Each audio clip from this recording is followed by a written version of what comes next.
Hi guys, it's Kiki. I'm Haylin. Welcome back to Spilling the Tea podcast, episode 3.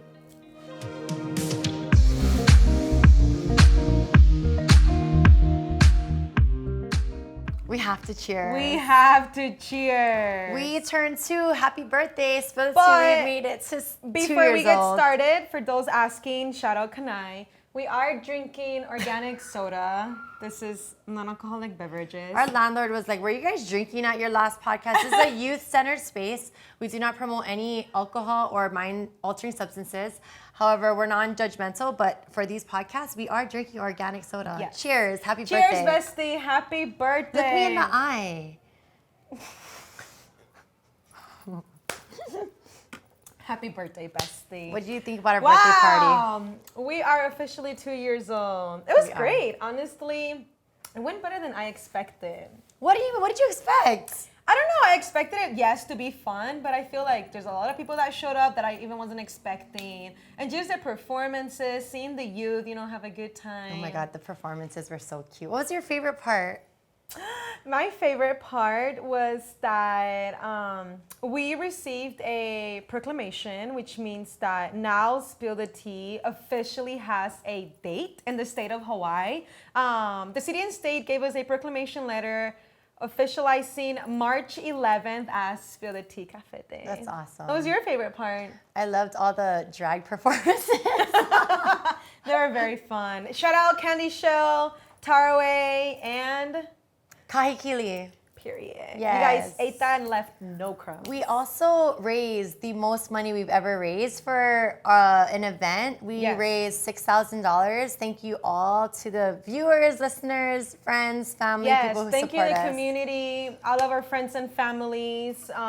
Shout out Billy, our coach Billy. Who love else? Billy. Cameron, Kim Coco, and the list goes on. Thank you guys for allowing us to really take this event to the next level, but not only that, but connecting at-risk youth to free mental health services. Yeah, and the reason that we really need this is because there's actually a youth mental health crisis going on not only in the state but across the nation. And so in 2021, the U.S.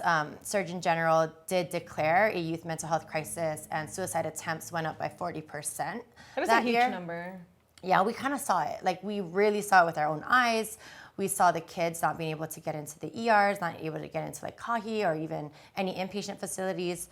And so we really wanted to make sure that our kids who are at their lowest and darkest point, that they have a place to go.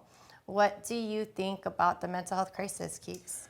I honestly think that, well, first of all, it's a huge number and it's very concerning considering that these kids that are growing up, these are going to be the future parents. These are going to be the future teachers, future professionals. And if we don't address this now, it's just going to be a lot much worse when they become adults. And I think that the mental health crisis also has to do a lot with, yes, there may be a lot of providers, but they're not trained properly. You know what I mean? And sometimes we just have these providers that are working with the youth that are not really properly trained in working with youth. For example, I remember when I was younger, I would say I was like 5 or 6. Oh, that's young. Yeah, it was the first time I went to therapy. And I remember, first of all, I was very scared. Just because I remember walking into this Did you have building. ADHD? I don't know. I just remember my parents taking me because I was just too hyper. I was a very troubled kid.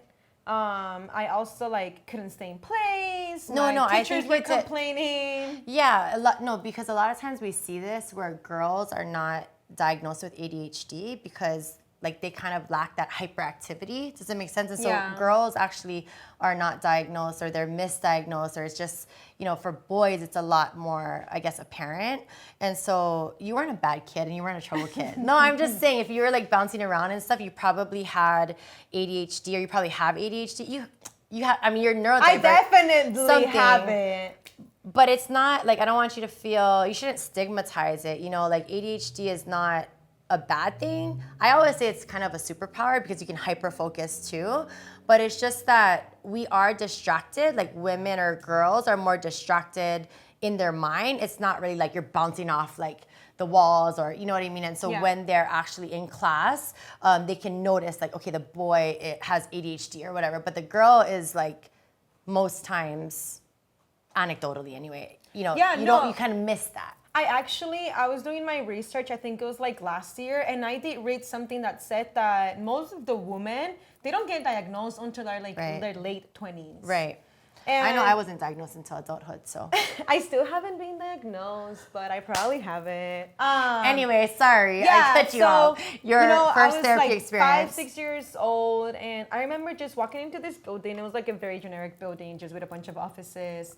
And we walked into this office. This lady was like, not even like a fun frame or anything on the walls. It was just a white room. And she had her desk, and she was like, oh yeah, just sit across from me.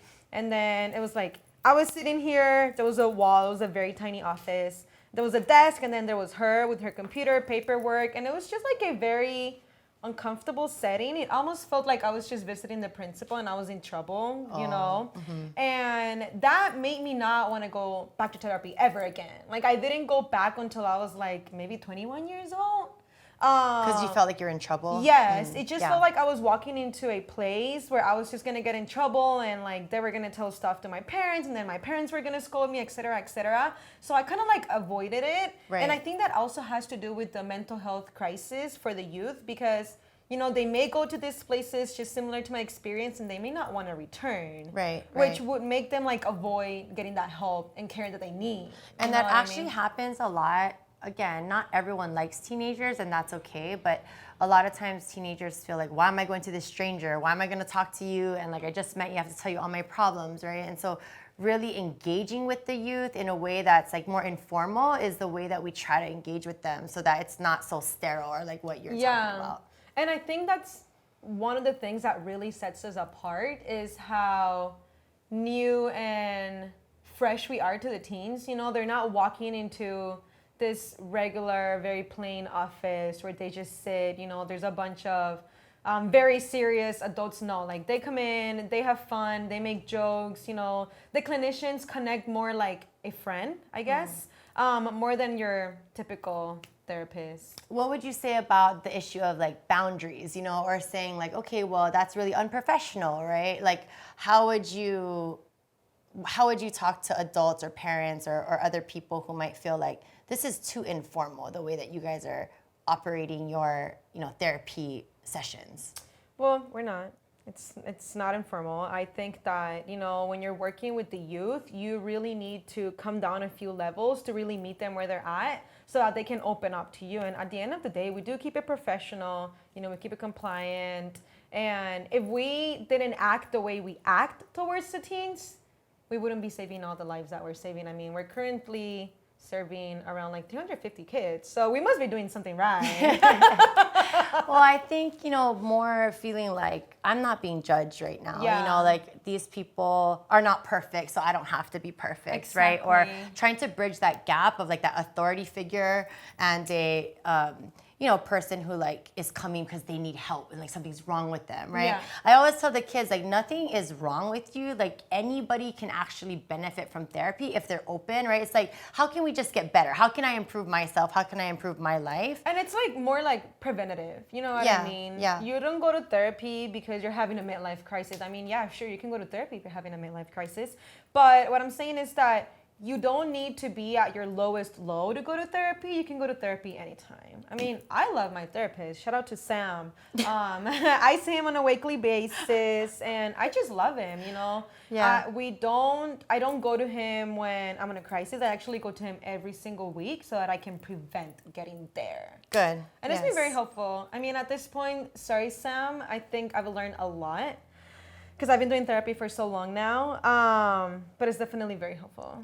Yeah, and I think that what I tell the kids is that not all therapists are, you know, made the same, or they're not equal. Like, there's some really great therapists, and there's also some really not so good ones. Yeah. But really, all the research is clear about it. Doesn't matter about the degree or the modality. Like, if you have a PhD or like a, you know, PsyD or LCSW. I mean, what really, really matters is something we call like a therapeutic alliance, and that just means like, do you like your therapist? Do you trust your therapist? That is what's gonna make therapy actually effective is if you have that therapeutic alliance. And so if you don't like your therapist or if it's not a good fit, don't be afraid to just keep trying and finding someone else. Like the pizza example. Do you want to tell them the pizza example? Yes, it's like when you go to Domino's, right, and you don't like their pizza, you're not just gonna stop eating pizza, like right? altogether, yeah. You would just go to Papa John's and try a different pizza. But that happened actually to me. I had to go through 4 different therapists to find the one that really aligned with me and the one that I connected with. Yes. And so we always try to ask the kids to continuously, try, and we encourage them to find someone that they trust, even if it takes a while. It will be worth that investment. Yeah. I also think that, how should I say this? While she thinks about it, I also think that something extremely great about Spill the Tea is that, yes, the main goal is to connect the team to therapy services, but if they're not ready yet, we'll just come hang out. We're going to have teen mentors. We can talk story. And then eventually maybe you will go into therapy, but there's always going to be someone on site to help you guys. I think that kids or teenagers, they can feel the vibe. They do. They can see your authenticity or not. And so one of the things that I try to encourage our clinicians at Spill the Tea is to build connecting moments.